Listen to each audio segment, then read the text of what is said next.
Hello, gents.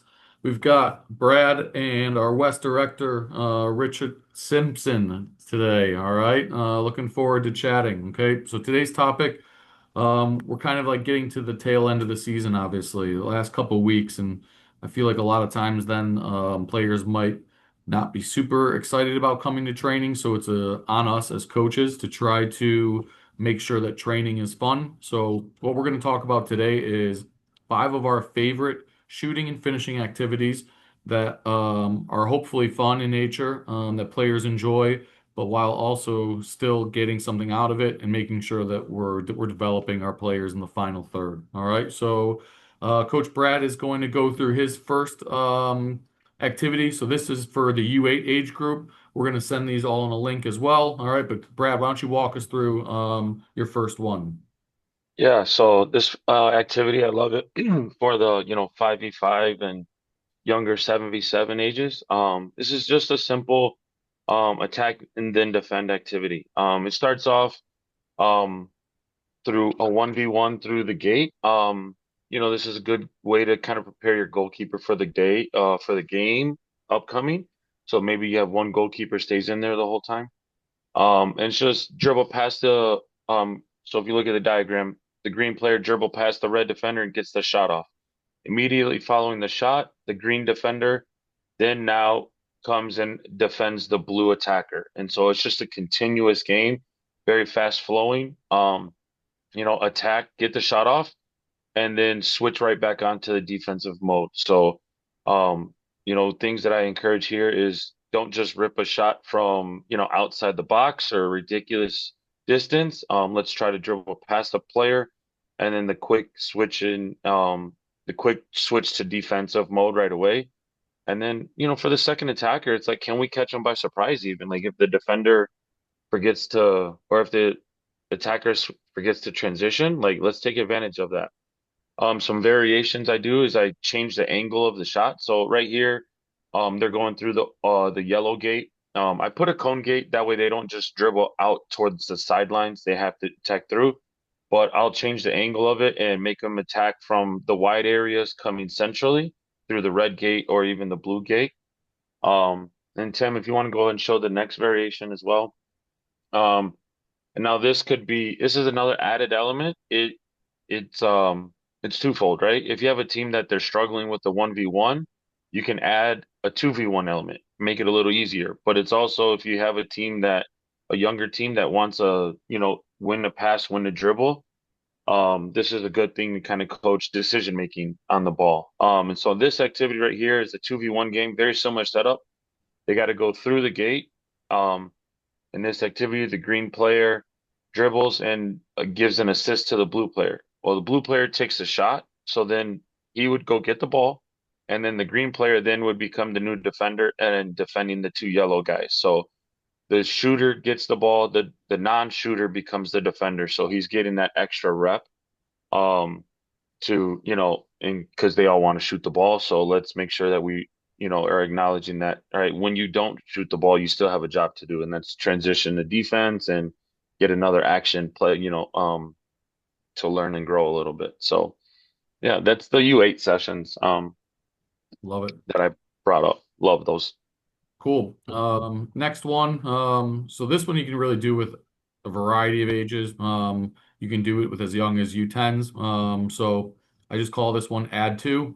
Basically, you're always adding two attackers onto the pitch after you start the first one with a breakaway. So you can first try to coach your player in a 1v1 situation where it's them and the keeper. So a pretty common occurrence probably at the U10 age because there's not exactly a lot of organized defending.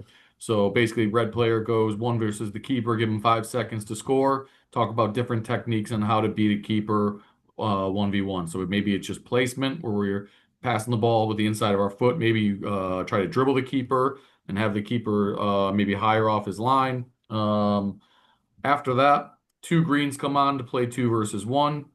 Um, if the keeper makes a save at any point, he rolls it out and they play one versus two then with the same players. So there's always transition moments. But basically, all right, two versus one with the greens. They get a shot away, it's scored, or it goes wide. Then the next reds come on, three versus two. Same thing. Greens, four versus three, etc. Okay, so some key coaching points. Try to attack at speed. Get shooting opportunities off quickly. And then as coaches, try to talk about the difference between shooting versus finishing. Shooting is obviously when we're striking the ball with a little bit more pace, using our laces. Um, and then finishing is more of the art of that. Is it using the inside your foot and placing the ball? Is it maybe just toe poking the ball? Um, there was an instance in one of my last college games where my player should have just toe poked the ball, and he took another second to get a shot away, used the inside of his foot, and ended up getting saved. So there's no like right or wrong way really to finish. It's just about finding a way to get the ball in the back of the net. Finally, when it gets to those five versus four and six versus five, there's going to be less space. So they're going to need to be more patient, use the wide areas, and then maybe finally getting crosses in. So that is our U10 kind of session, but that can be really used for any age group. Next one, Brad, U12s. Yeah. So at the U12 level, one of the things that I've just observed over time is just like that's still 9v9 and they're super athletic kids. So, the speed at which they're finishing. And again, like Tim mentioned, it's still there's not a whole lot of organized defending there. So, um, it's kind of like an emergency defending type finishing game. So another transition, attack, then defend. So in this one, I have two goalkeepers and a goal and two goals. If you don't have that, feel free to plug goals out and those kind of things. But the green players will attack, take the shot off. As soon as they hit the shot, the blue attacker can come out and defend. Um, and then it becomes a 1v1 and then you build on it. So one of the things that coaching points that I do is coaching the attacker on how to beat the defender, right? Is it cut in front of them? Is it like quick turn, using the defender's momentum against them? How to shield and protect the body and protect the ball and keep it on your safe foot, maybe finishing with your weak foot. And just talk about, getting the shot off, getting the, opportunity, and don't let the defender just ruin your opportunity. Other ways I've done this one is kind of like similar to what Tim mentioned, like add two, right? So this becomes a 1v1 game, it becomes a 2v1 game, it becomes a 3v2 game. Um, and it's a transition moment. You can also just go straight into 2v2, where there's a little bit of combination play and little 1-2s in and around the box. I think those are very effective at the U12 age group. So a lot of variations, a lot of flexibility with this one, and you can definitely be doing this one at the younger ages as well. Perfect. All right, Simo, we've got one of your favorite finishing exercises. I'll play a video because I think it works best. And then Simo, if you want to talk through it, feel free. Sure. Thanks, Tim. This is an exercise that I've done with high school kids, and you can also do it with younger kids, designed for U14 here. We have three stations, A, B, and C, as you can see, three different types of finishes. We have a dribble and finish after a skill. We have a finish after a give and go, and we also have an attempted finish from a cross. So you'll see the first guy performs a skill, finishes with power, immediately turns, checks, plays a give and go. Second guy finishes before then the ball is played wide, and you'll notice how both players cross over with a diagonal run to the near post and a run to the back post for a cross and finish. A couple of things that are important with this is that you make it game-like. It's great for pure finishing, even day before a game. It's got to be with speed. You notice how the mannequins are well ahead of the players. That's important, especially with the second one, the player B in the middle. Sometimes you'll see players just pass the ball, not really realistic. You want the guy in the middle to dribble at the mannequin and then play the give and go with the first player, player A. He will obviously check after taking his initial shot. The key is, again, game speed. Competition can be which you don't see it here. Competition can be initialized by having teams of three. So you might put them in uh, pennies or two teams of six or whatever numbers you have, and then keep track of score. You might get a point for hitting the target, 3 points for scoring, five for a header or volley, and make it a competition. You could also switch sides as a progression as well, but kids love it, and I like coaching it.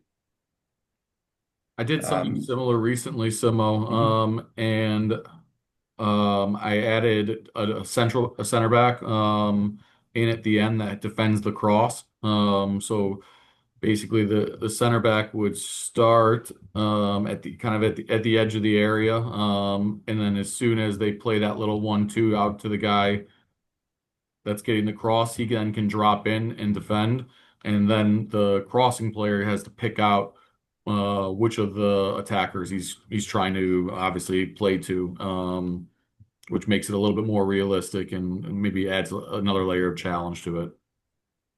Yeah, definitely. You can have one or two different progressions to make it a little bit more opposed, but a um a good activity, say the day before a game or just in general. Love it.